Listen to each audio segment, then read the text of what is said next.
Hello বন্ধুরা, this is Akash and welcome to my channel sky movie lab.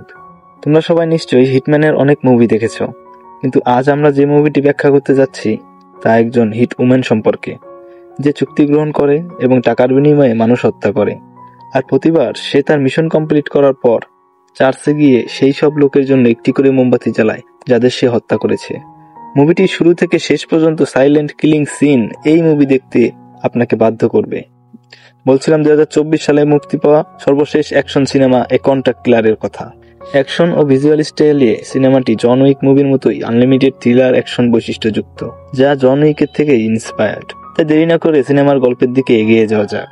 মুভির শুরুতে আমরা এই মুভির প্রধান চরিত্র জি নামে একটি মেয়েকে দেখতে পাই, যে প্যারিসের বিখ্যাত একজন প্রফেশনাল হিট উম্যান।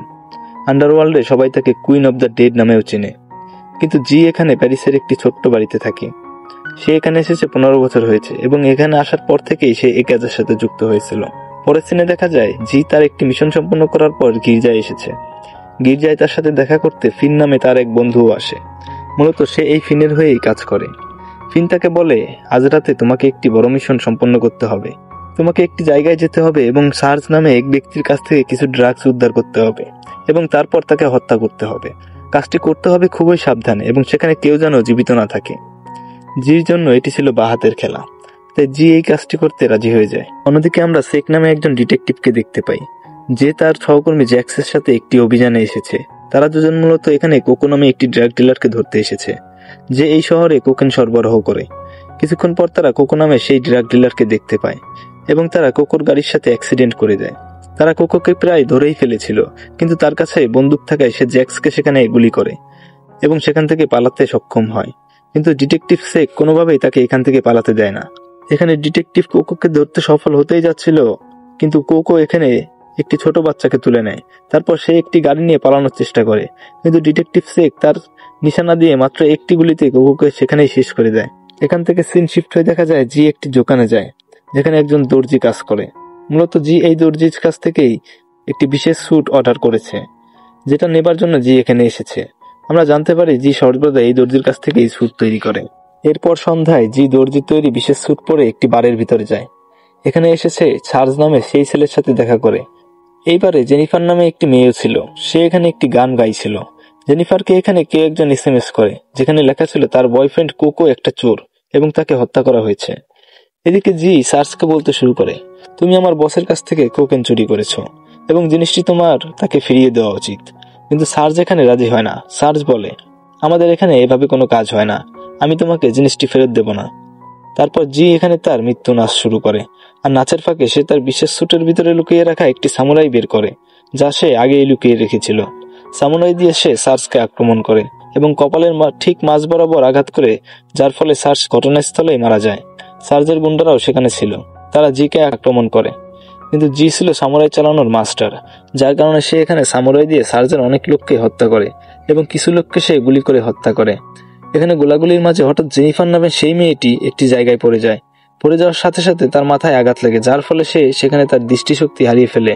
এদিকে জি এখানকার সমস্ত গুন্ডাদের মেরে ফেলেছে এবং এখানে সে জেনিফারকে হত্যা করতে আসে, কিন্তু সে এখানে এসে দেখতে পায় জেনিফার একটি ছোট মেয়ে এবং সে এখন অন্ধ হয়ে গেছে, যার কারণে জির মেয়েটির উপরে অনেক মায়া হয় এবং সে তাকে হত্যা করে না। জি তাকে হত্যা না করে এখান থেকে চলে যায় এবং তার কাজ শেষ করে সেই একই গির্জায় আসে। এখানে ফিন গির্জার ভিতরে আসে, তাকে দেখেই বোঝা যাচ্ছিল সে অনেক রেগে আছে। ফিন এখানে জিকে বলে, তুমি চুক্তিটি সম্পন্ন করোনি, আমি তোমাকে বলেছিলাম ওখানকার সব লোককে মেরে ফেলতে হবে এবং কোনো প্রমাণ না রাখতে, কিন্তু তুমি একটি মেয়েকে মারোনি। তারপর জি তাকে বলে যে সে একটা ছোট মেয়ে এবং সে এখন অন্ধ হয়ে গেছে, সে আমাদের জন্য কোনো হুমকি নয়। ফিন বলে, যাই ঘটুক না কেন তাকেও মরতে হবে এবং এখন তোমাকে ওই মেয়েটিকে যেভাবেই হোক মেরে ফেলতে হবে। তারপর জি তার অনিচ্ছা সত্ত্বেও বলে, ঠিক আছে আমি এই কাজটি করব। তারপর আমরা ডিটেকটিভ সেককে দেখি। এখানে অফিসার তাকে একটা জায়গায় ডেকে বলে, তোমার কোকোকে গুলি করা উচিত হয়নি, কারণ আমরা তার কাছ থেকে আরো অনেক তথ্য পেতে পারতাম। ডিটেকটিভ সেক তাকে এখানে বলে, সে একটি ছোট্ট মেয়েকে জিম্মি করেছে, তাই আমাকে তাকে হত্যা করতে হয়েছে। ডিটেকটিভ সেকের সহকর্মীরা তার কাছে আসে, তারা তাকে বলে যে তুমি যখন কোকোকে হত্যা করেছিলে তখন কোকোর হেডফোনে একটি গান বাজছিল এবং এই গানটি জেনিফার নামের একটি মেয়ে গাইছিল এবং সেই মেয়েটি একটি বারে গান গাইছিল। কিন্তু মজার বিষয় হচ্ছে সেই বারের ভিতরে সকল লোককেও হত্যা করা হয়েছে এবং কোকো এই জেনিফারেরই প্রেমিক ছিল। এরপর আমরা জিকে দেখি, যে কিনা এখন ইউএস এম্বাসির একজন কর্মকর্তার বেশ ধরে হাসপাতালে পৌঁছায়। আসলে সে এখানে জেনিফারকে হত্যা করতে এসেছে এবং সে বলে যে আমি মার্কিন দূতাবাস থেকে এসেছি, জেনিফারের ঠিকমতো চিকিৎসা হচ্ছে কিনা এটা দেখার জন্য এসেছি। জি এখানে জানতে পারে জেনিফার এখন কিছুই দেখতে পায় না, যার কারণে সে তার ওষুধে সহজেই বিষ মিশিয়ে দেয় যাতে জেনিফার মারা যায়। কিন্তু জেনিফার বলতে শুরু করে, যদি আমি সুযোগ পাই তাহলে আমি আমার মায়ের সাথে দেখা করব এবং আমি আমার ভুলগুলি সংশোধন করার চেষ্টা করব। কথাগুলো শুনে জির অতীতের কিছু কথা মনে পড়ে যায়, যার কারণে জি জেনিফারের প্রতি করুণা অনুভব করতে শুরু করে এবং সে জেনিফারের সাথে লাগানো স্যালাইন বন্ধ করে দেয় যেখানে সে বিষ মিশিয়েছিল। তারপর ডিটেকটিভ সেকও এখানে আসে এবং জির সাথে দেখা করে। জি এখানে তার জাল নাম ব্যবহার করে। ডিটেকটিভ এখানে জেনিফারকে প্রশ্ন করে, আসলে গতকাল রাতে তোমার সাথে কি হয়েছিল? জবাবে জেনিফার তাকে বলে সেখানে কিছুই দেখেনি এবং আমিও সেই খুনিকে চিনতে পারি না। তাই জি এখানে জানতে পারে এই মেয়েটি আমার জন্য কোনো হুমকি নয় এবং এটা জানার পর জি সেখান থেকে চলে যেতে শুরু করে। কিন্তু ডিটেকটিভ সেকও তাকে সন্দেহ করে। এই মেয়েটি মার্কিন যুক্তরাষ্ট্রের এম্বাসি থেকে এসেছে এটা তার বিশ্বাস হয় না, কিন্তু ডিটেকটিভ তাকে ধরার আগেই জি সেখান থেকে চলে যায়। এদিকে ফিন গোবার্ট নামে একজনের কাছে যায়, যে এই শহরের বিশিষ্ট ধনী ব্যক্তি। গোবার্ট ফিনকে বলে, আমার $75 মিলিয়ন ক্ষতি হয়েছে এবং যেভাবেই হোক আমাকে সেই ক্ষতিপূরণ করতে হবে। গোবার্ট আরও বলে, প্রিন্স নামে একজন লোক আছে যে এই প্যারিসে এসেছে এবং তার কাছে প্রচুর পরিমাণে কোকেন আছে। আমরা যদি সেই কোকেনগুলো পাই তাহলে আমরা $100 মিলিয়ন মালিক হয়ে যাব। কিন্তু অদ্ভুত ব্যাপার হলো প্রিন্স ডিটেকটিভ সেকের সাথে দেখা করতে যাচ্ছে এবং যে কিনা খুবই সৎ একজন পুলিশ অফিসার। পরের সিনে আমরা ডিটেকটিভ সেককে দেখতে পাই যে প্রিন্সের সাথে দেখা করতে যায়। প্রিন্স তাকে বলে, প্রকাশ্য দিবালোকে কিছু লোক আমার উপর আক্রমণ করেছে এবং আমার বিমানও চুরি করেছে। সেক তাকে জিজ্ঞেস করে বিমানের ভিতরে এমন কি ছিল যার কারণে তারা আপনার বিমান চুরি করলো? কিন্তু প্রিন্স তার এই প্রশ্নের কোনো উত্তর দেয় না। সেক তখন তাকে বলে, যারা আপনার বিমান চুরি করেছিল তারা সবাই একটি হোটেলে প্রফেশনাল কিলারের হাতে মারা গেছে। আপনি কি এই ব্যাপারে কিছু জানেন? প্রিন্স বলে, আমি এই বিষয়ে কিছুই জানি না, বরং আমি খুশি হয়েছি ওই লোকগুলোকে হত্যা করা হয়েছে। তোমরা শুধু আমার বিমানটা ফেরত দাও। এই বলে সে সেখান থেকে চলে যায়। এরপর ফিন জিকে একটা জায়গায় যাকে। ফিন তাকে বলে, তোমার অসমাপ্ত কাজটা শেষ করার সময় হয়েছে, এখন তোমার এই কাজটা শেষ করা উচিত। তুমি ভুলে গেছো আমি তোমাকে আশ্রয় দিয়েছিলাম যখন তুমি চরম বিপদে ছিলে। তুমি একটা জায়গায় শুয়েছিলে এবং যে লোকটি তোমার সাথে ছিল সে তোমার সুবিধা নিতে চাইছিল। সেদিন আমি তোমার মধ্যে একটা আক্রোশ দেখেছিলাম এবং যে কারণে আমি সেদিন তোমাকে আমার সাথে রেখেছিলাম, কিন্তু তুমি তোমার কাজটা শেষ করোনি, অর্থাৎ তুমি জেনিফার নামে ওই মেয়েটিকে মারতে পারোনি। জি এখানে ফিনকে বলে, মেয়েটা কিছুই জানে না আর সে এখন অন্ধ হয়ে গেছে এবং সে পুলিশকেও কিছু বলেনি। ফিন বলে, ঠিক আছে, আমি আমার লোকদের পাঠিয়েছি, তারা তাদের কাজ করবে, অর্থাৎ তারা হাসপাতালে যাবে এবং তাকে মেরে ফেলবে। একথা শোনা মাত্রই জি সেখান থেকে চলে যায় এবং সে একটি বাইক চুরি করে ফিনের লোকদের আক্রমণ করে এবং তাদের গাড়িটি অ্যাক্সিডেন্ট করায় দেয়, কিন্তু সে তাদের জানে মারে না। এরপর জি সেখান থেকে হাসপাতালে পৌঁছায়। হাসপাতালে পৌঁছে সে জেনিফারের কাছে যায়। এরই মধ্যে ফিনের লোকেরা সেখানে এসে পৌঁছায় এবং তাদের উপরে গুলির বর্ষণ শুরু করে। ঠিক তখনই ডিটেকটিভ সেকও সেখানে পৌঁছায়, যে মূলত জেনিফারের সাথে দেখা করতে সেখানে এসেছিল। সে ওখানে ফিনের লোকদের উপরে গুলি করে। জি কোনোভাবে জেনিফারকে বাঁচায় এবং তাকে একটি সেফ জায়গায় নিয়ে আসে, কিন্তু ডিটেকটিভ সেক তাদেরকে সেখানে দেখে ফেলে এবং গান পয়েন্টে নিয়ে নেয়। সে জিকে বলে, আমি তোমাকে নির্দোষ ভেবেছিলাম, কিন্তু তুমি একটি খুনি। সবচেয়ে বড় কথা, তুমি এই মেয়েটিকে কেন বাঁচাতে চাও? কিন্তু জি এর কোনো উত্তর দেয় না। হঠাৎ তাদের উপরে ফিনের লোকেরা আবার হামলা চালায় এবং সুযোগ বুঝে জি ডিটেকটিভকে অজ্ঞান করে জেনিফারকে নিয়ে সেখান থেকে তার নিজের একটি বাসায় নিয়ে আসে এবং তাকে বলে, তুমি এখানে নিরাপদে থাকতে পারো, কেউ তোমাকে এখানে খুঁজেও পাবে না। এরপর জি জেনিফারকে জিজ্ঞেস করে, তোমার সাথে এগুলো কেন হচ্ছে আর কেনই বা ওই লোকগুলো তোমাকে মারতে চায়? জেনিফার বলে, আমি নিজেও এই বিষয়ে কিছু জানি না, এমনকি আমি এটাও জানি না যে তারা কারা আর কেনই বা আমাকে মারতে চায়। এরপর আমরা জিকে দেখি সে জেনিফারকে নিয়ে সেই গির্জায় এসেছে এবং তার দিকে বন্দুক তাক করে বলে, আমাকে সত্যি কথা বলো, তুমি কি জানো? তারপর জেনিফার বলতে শুরু করে, আমি কোকো নামে একজনের সাথে থাকতাম যে আমার বয়ফ্রেন্ড ছিল, কিন্তু সে কোকেন সরবরাহ করত। একদিন কোকো একটি ভ্যানের ভিতরে প্রচুর কোকেন খুঁজে পায় এবং সে সেই ভ্যানটি একটি জায়গায় লুকিয়ে রাখে এবং আমিও তখন সেই একই ভ্যানের ভিতরে বসেছিলাম, কিন্তু আমি প্যারিস সম্পর্কে খুব বেশি জানি না। আমি জানি না সে সেই ভ্যানটি কোথায় লুকিয়ে রেখেছে, কিন্তু সেই ভ্যানটি এখনো সেখানেই আছে। এদিকে একটি হোটেলের ভিতরে আমরা ফিনকে দেখতে পাই। মিস্টার গোবার্টও এখানে এসেছে এবং প্রিন্স নামের সেই লোকটিও এখানে এসেছে। এখানে আমরা জানতে পারি এরা তিনজন চুরি হয়ে যাওয়া সেই কোকেনের ব্যাপারে কথা বলছে। প্রিন্স গোবার্টকে বলে, ডিটেকটিভ আমাকে জিজ্ঞাসাবাদ করতে এসেছিল, সে আমাকে জিজ্ঞাসা করেছিল সেখানে কি চুরি হয়েছে, কিন্তু আমি তাকে কিছুই বলিনি।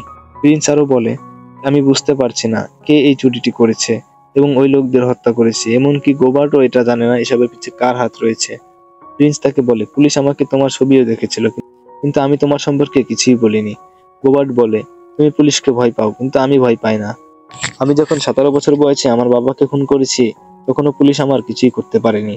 তাই সে এখানে প্রিন্সের উপর রেগে যায় এবং প্রিন্সের প্রাইভেট পার্টি আঘাত করে তাকে মেঝেতে ফেলে দেয়। যার সময় সে ফিনকে বলে মিশনটি দ্রুত জিকে দিতে। ফিন সেখান থেকে সরাসরি জির কাছে পৌঁছায় এবং জিকে ওই মেয়ের ব্যাপারে জিজ্ঞেস করে। এখানে জি তাকে বলে, আমি ওই মেয়েকে খুন করেছি। সে আরো বলে, ছোটবেলায় আমি আমার বাবাকে খুন করেছি এবং আমার নিজের কাজ আমি নিজেই করি, আর সেটা কিভাবে করতে হয় আমি ভালোভাবেই জানি। তুমি তোমার লোকদের কেন সেখানে পাঠিয়েছিলে? ফিন বলে, কারণ তুমি তোমার কাজ ঠিকমতো করছিলে না, তাই আমি বাধ্য হয়ে আমার লোকদের পাঠিয়েছি। সে বলে, তুমি ওই মেয়েটিকে খুন করেছো এটা ভালো, কিন্তু তোমার জন্য আরো একটি মিশন আছে, আর সেই মিশন সম্পর্কে পরে বলবো। এই বলে সে সেখান থেকে চলে যায়। ফিন সেখান থেকে যাওয়ার পর আমরা জানতে পারি এখানে জি জেনিফার নামে সেই মেয়েটিকে হত্যা করেনি, বরং তাকে এখানে একটি কনফেস রুমে লুকিয়ে রেখেছে। অন্যদিকে ডিটেকটিভ শেখকে তার ঊর্ধ্বতন অফিসার ডেকে পাঠায়। অফিসার তাকে বলে, তুমি প্রিন্সের বাড়িতে কেন গিয়েছিলে? তুমি কি প্রিন্সকে সন্দেহ করছো? ডিটেকটিভ তখন বলে, প্রিন্সের কাছে প্রচুর পরিমাণে কোকেন ছিল এবং সেই কোকেন চুরি হয়ে গেছে, কিন্তু সে সেটা স্বীকার করছে না। তাই আমাদের কিছুদিন প্রিন্সের উপরে নজর রাখা উচিত।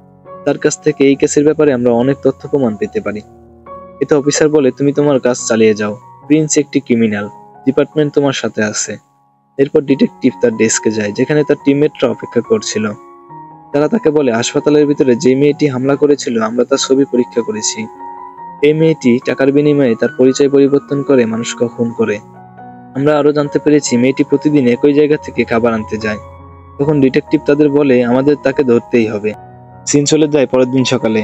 জি যখন রেস্তোরাঁ থেকে খাবার নিয়ে বের হয়, হঠাৎ ডিটেকটিভ ও তার টিম সেখানে পৌঁছে তাকে ধরে ফেলে। এরপর তাকে থানায় নিয়ে যাওয়া হয় এবং জিজ্ঞাসাবাদ করা হয়। ডিটেকটিভ তাকে জিজ্ঞাসা করে, তুমি ওই মেয়েটিকে কোথায় লুকিয়ে রেখেছো? কিন্তু জি এ ব্যাপারে কিছুই বলে না। সে বলে, আমি তার সম্পর্কে কিছুই বলবো না। সেই ডিটেকটিভকে জিজ্ঞাসা করে, তোমাকে কি কখনো গুলি করা হয়েছে? ডিটেকটিভ বলে, হ্যাঁ, আমাকে একবার গুলি করা হয়েছিল। একজন রাশিয়ান লোক আমাকে গুলি করেছিল। সে আমাকে সিআইএ এজেন্ট মনে করেছিল। এই রুশ লোকটি আমাকে মেরেই ফেলতো, কিন্তু তখন আমার জীবন একটি মেয়ে বাঁচিয়েছিল এবং সেই মেয়েটি ছিল একজন প্রফেশনাল কিলার। তারপর জি বলে, আমাকে এমন মানুষদের মারার জন্যই হায়ার করা হয়। আমি প্যারিসের ক্ষতি করে এমন মানুষদেরই খুন করি। এবং আমরা বুঝতে পারি ওই দিন যে মেয়েটি ডিটেকটিভকে বাঁচিয়েছিল সে আসলে জিই ছিল। জি মনে মনে এখান থেকে পালাবার একটি বুদ্ধি বের করে। সে ডিটেকটিভকে বলে, আমি তোমাকে সেই মেয়েটির কাছে অর্থাৎ জেনিফারের কাছে নিয়ে যেতে পারি। ডিটেকটিভ শেখ তার টিমকে বলে, আমি এখানে আছি, তোমরা জির বলা লোকেশনে গিয়ে জেনিফারকে উদ্ধার করো। এরপর পুলিশ জিকে সেই লোকেশনে নেওয়ার সময় জি কোনোভাবে তার হাতকড়া খুলতে সক্ষম হয় এবং সে ভবনের 3য় তলা থেকে লাফ দিয়ে পালিয়ে যায়। এরপর আমরা ফিন এবং গোবার্টকে দেখতে পাই, তারা একটি পার্টিতে এসেছে। এখানে গোবার্ট একটি পানীয় পান করে, কিন্তু সেই পানীয়ের ভিতরে বিষ মেশানো ছিল এবং এই বিষ দেওয়ার পেছনে ফিনেরই হাত রয়েছে। পানীয় দেওয়ার সময় ফিনের হায়ার করা একজন কিলার গোবার্টকে গুলি করে মেরে ফেলে। তারপর আমরা জানতে পারি ফিন তাকে মোটেই পছন্দ করতো না, সে তার সাথে থেকে তাকে প্রতারণা করেছিল। গোবার্টের মৃত্যুর আগে ফিন তাকে বলে, প্রিন্সের কাছ থেকে আমিই তোমার কোকেনগুলো চুরি করেছি, এবং এটা বলার পর সে সেখান থেকে চলে যায়। পরের সিনে জি যখন তার বাড়িতে পৌঁছায় সে দেখতে পায় জেনিফার সেখানে নেই, অর্থাৎ কিছু লোক জেনিফারকে অপহরণ করেছে। সে বুঝতে পারে এই কাজটি ফিনের লোকেরা করেছে। যখন ডিটেকটিভ শেখ তার অফিসে পৌঁছায় তখন সে দেখতে পায় তার কেবিনে তল্লাশি চালানো হচ্ছে এবং তার ডেস্ক থেকে প্রচুর পরিমাণে মাদক পাওয়া গেছে। তারা জানতে পারে ডিটেকটিভ শেখ গুন্ডাদের সাথে মিলে গেছে, যার কারণে পুলিশ তাকে অ্যারেস্ট করতে যায়, কিন্তু সে পুলিশের কাছ থেকে পালিয়ে যায়, ঠিক সেভাবেই যেভাবে জি এখান থেকে পালিয়ে গিয়েছিল।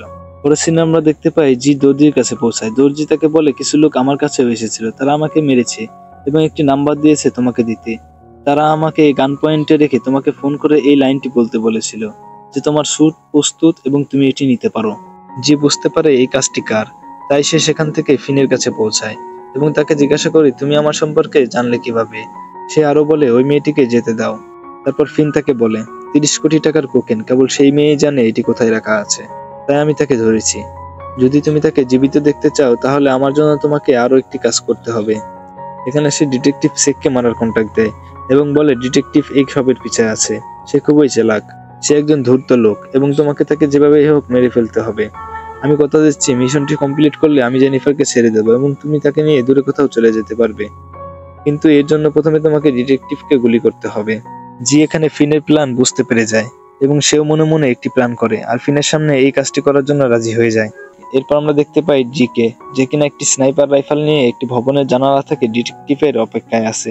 কিছুক্ষণের মধ্যে ডিটেকটিভ সেখানে চলে আসে। তারপর জ্যাক্সও সেখানে আসে, যে তার সহকর্মী, এবং তারা দুজন সেখানে দাঁড়িয়ে কোনো এক বিষয় নিয়ে আলোচনা করছিল। এরপর জি দর্জির দোকান থেকে পাওয়া সেই নাম্বারে ফোন করে এবং সে দেখতে পায় কলটি জ্যাক্সের কাছে গিয়েছে। সে জ্যাক্সকে বলে, তোমার স্যুট প্রস্তুত এবং তুমি এটি নিতে পারো। তুমি দর্জির কাছে গিয়েছিলে এবং তুমি সেই দর্জিকে থাপড় মেরেছিলে। আমি জানি তুমি ফিনের হয়ে কাজ করো, তাই এখন তাড়াতাড়ি তোমার ফোন ডিটেকটিভ সেককে দাও, তা না হলে তোমার মাথা উড়িয়ে দিতে আমার 1 সেকেন্ডও সময় লাগবে না। তাই জ্যাক্স তার ফোন ডিটেকটিভ সেককে দেয়। এরই মধ্যে জি দেখতে পারে এখানে ফিনের আরো একজন স্নাইপার রয়েছে, যে কিনা ঠিক তারই দিকে স্নাইপার তাক করে আছে। জি ডিটেকটিভ সেকের সাথে কথা বলার সময় তার কাছে সব ক্লিয়ার হয়ে যায় এবং সে বুঝতে পেরে যায় ফিন তাকে মারার জন্য স্নাইপার সেট করেছে। তাই সে জ্যাক্সকে গুলি করে এবং ফিনের স্নাইপার জিকে গুলি করে, কিন্তু জি এখানে আগে থেকেই পরিকল্পনা করে রেখেছিল এবং গুলিটি ডামি পুতুলের গায়ে লাগে, যার কারণে জি সেখান থেকে বেঁচে যায় এবং স্নাইপারের কপালের ঠিক মাঝখানে শুট করে তাকে মেরে ফেলে। এরপর সে ডিটেকটিভ সেক এবং জ্যাক্সকে নিয়ে সেখান থেকে চলে যায় এবং জ্যাক্সকে জিজ্ঞেস করে, তুমি কোকেনগুলো কোথায় লুকিয়ে রেখেছো এবং জেনিফার কোথায়? জ্যাক্স প্রথমে কিছু বলে না। তারপর ডিটেকটিভ তাকে বলে, তুমি যদি না বলো তাহলে তোমাকে মেরে ফেলা হবে, কারণ তোমাকে গুলি করা হয়েছে আর এই মুহূর্তে তোমাকে বাঁচতে হলে হাসপাতালে নিয়ে যাওয়া দরকার। উপায় না পেয়ে জ্যাক্স তাদের বলে দেয় কোকেনগুলো কোথায় আছে। তারপর তারা তাকে হাসপাতালের গেটের সামনে রেখে দুজনেই সেখান থেকে চলে যায়। এরপর তারা কোকেনগুলোর কাছে পৌঁছায়।